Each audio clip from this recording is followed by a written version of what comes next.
Hi everyone, I'm Sandy and welcome back to my channel. Normally on Saturday I would do 1001 book countdown for you, but I didn't finish a book off the countdown, so I don't have a countdown. This is kind of how it goes. I did read quite a bit this week though, and thought I would share that with you because I've been reading some amazing stuff, and yeah, just kind of a chatty update. If you're not familiar with the 1001 book countdown though, I will leave a card up here for you where you can go check it out about what I'm talking about. But for today, we're just going to go into the books I actually read and what I'm currently reading. All right, so the first book that I finished is for the Asian Readathon, and it was a recommendation by Book Talks with Mrs. Thomas. I'll leave her channel linked in the description below for you. You should definitely go check her out. And she recommended to me Funny in Farsi by Firoozeh Dumas. Persian, first name. French last name. And that's explained in this book. So this really goes through and talks about Firoozeh's time growing up in America, her immigrating to America, her experiences with her parents and her family members, and just the culture differences that are in the United States compared to Iran. And so there was so much in this book that made me think of some of my husband's relatives in very fun ways. One of the things that they talk about this in this book, which is so incredibly true, is when your family comes for a visit, it's not often for a few days. It can be for weeks, if not months.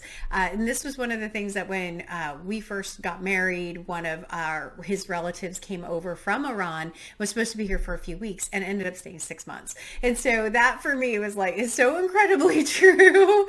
And just some of the funny things in here. Her mom did not learn how to speak English very well, found English very confusing, which was very much my mother-in-law. She did not speak a ton of English, though I think she understood way more than she let on. She was always quite the character. So I enjoyed this book quite a bit, especially in the beginning. Towards the end, it was a little bit less appealing, but the beginning of this book was hilarious and rang very true. Tried to get my husband to kind of pick it up, and he was like, meh. Yeah, so the other thing they talk about, which is really interesting, is that Farsi is actually not the name of the language. It's Persian, but she called it Funny in Farsi in order to have a fun title. So I thought that was really interesting as well. But yeah, she has a number of other books which I haven't read yet and haven't picked up. But Funny in Farsi was the first book for the Asian Readathon that I finished, and I'm very happy I read it. So thank you so much, Thea, for recommending it to me. All right, so the second book that I finished was a buddy read with Kristen from Enter the Book, and she and I read, and I will leave her channel linked in the description below. My brain's not quite working today. We read Such a Fun Age by Kiley Reid. And so this is more of a new release. When was it published? I don't even know. I should look up these things. It's like I should be a booktuber or something. This book was published in 2019. And as you can see from the built-in sticker here, it was part of Reese Witherspoon's book club. And so this book is one that when Kristen and I were reading it, it took a whopping 2 days to read. I mean, it was such a fast read, and it wasn't what I expected it to be, though. So the very beginning of the book starts with a confrontation in a market after this woman who is taking care of a young girl is confronted by a security guard and a shopper saying, "Why are you with this child?" and accusing her of basically kidnapping the child. And so you think in the beginning that this is going to be a big commentary on race, on that part of this story, and it just twisted in there, and it ended up not being as much about that as the relationship of this babysitter with the family, with the child, with other people. And it wasn't as effective as I wanted it to be. I wanted it to be a different book, essentially. But the buddy read with Kristen was great. And she and I both, I believe, kind of felt the same way about this. You'll have to check out her channel to see if she felt the same way completely. But it was okay, is what I would say. It wasn't phenomenal. It wasn't horrible. It was just okay. So yeah, that was Such a Fun Age by Kiley Reid. And then that's all I finished. I didn't finish anything else this week. But I have some great updates. So I have been working on and made significant progress on The Magic Mountain by Thomas Mann. Look at that bookmark, almost halfway. Incredible, absolutely incredible. This follows a character whose name is Hans Castorp. I don't know why, I don't know how to say it. It's said 50 million times in this book. It's always repeated, and it's never Hans, it's always Hans Castorp. Always. Every time his name is referenced, it's always his full name. So I don't know why that is. He goes to a sanatorium to visit his cousin, and he's only supposed to be there for 3 weeks, and at the current count he's there much longer than that. And it's a fascinating story of people in the sanatorium. Not sure which way that's supposed to be pronounced. And I'm really enjoying it quite a bit now that I've actually picked it up. The book club, which was hosted by Roth at Scala-Dandling about the books, and Greg and another bibliophile Reid, they have both finished this book. I think Roth has finished it, but most of the group has finished it. I am well behind. I am finishing this book with Stephanie Cohen, who's a wonderful subscriber, and we are just plodding our way through the rest of it. But yeah, huge progress on this book, and actually am enjoying it. The audiobook is fantastic of this book, because the text in this, again, is just super dense and very hard to get through. All right, so the next book that I have started is The Memoirs of Lady Hyegyong. I will look that up sometime, I promise. And I am doing this as a buddy read with Britta Bowler. And so we picked this one up last week, and we are well over halfway. I've read 2 of the memoirs. I have one more memoir to read for our check-in this weekend. But we had read The Red Queen by Margaret Drabble. And that book was not good, but it featured a Korean princess in it, and that book was based off of the actual Korean princess that is in these memoirs. And so it's fascinating to be able to read this. The second memoir for me was more effective than the first one, because the first one, timeline wise, is all over the place, and for me that's a struggle. I don't like that kind of all over the place timeline. I like linear or easily to determine where we're at in the story. The second memoir I liked quite a bit better, only because it was definitely more linear. So, and we learned more about the intricacies of the palace and going through and understanding what her life was like. And I found that fascinating. And the politics that were there. Ooh, yeah.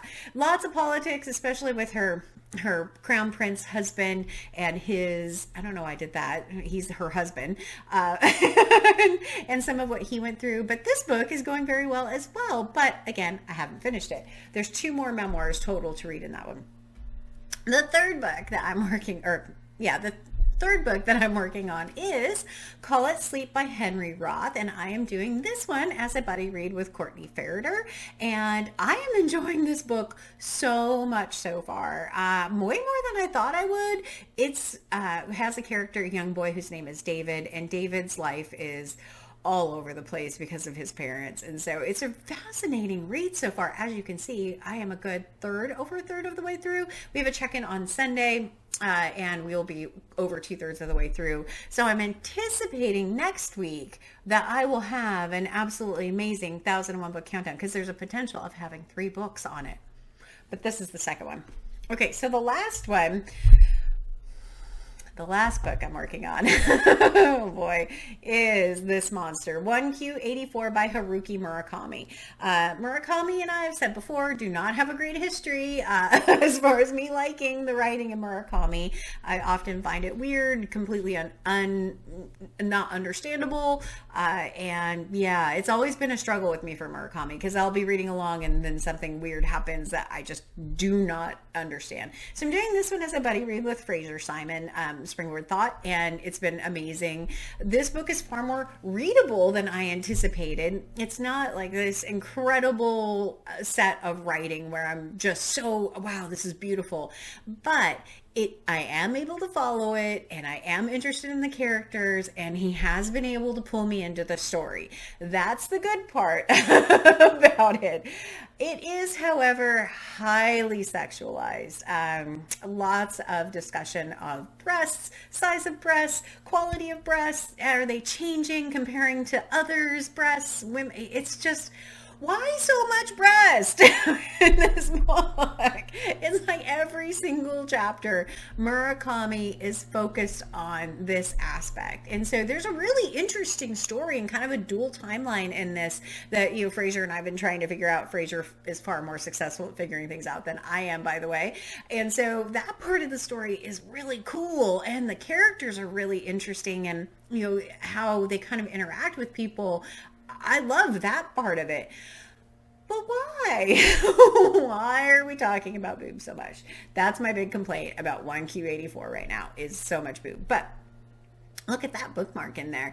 We just started reading this on Monday, so that's a pretty amazing set of progress. We were trying to read around 50 pages a day, and then I was like, let's read some more. So I will continue working on this one, but will I finish I think I'm trying to finish this one by the end of the month, because my TBR for June, I know, it'll be a shock. Actually, I was going to say ridiculous, but it's not as bad because the books on it are shorter. But anyway, 1Q84 by Haruki Murakami is the other book. So really, I have three books that I am reading, which are these three. And then I have one book that I am listening to, which is The Magic Mountain. I mean, that's a lot. And so it's no surprise that I haven't been able to finish one. If I just focused on one, I'm sure I could finish it, but I have been focusing on 4, so it makes it harder to finish a book.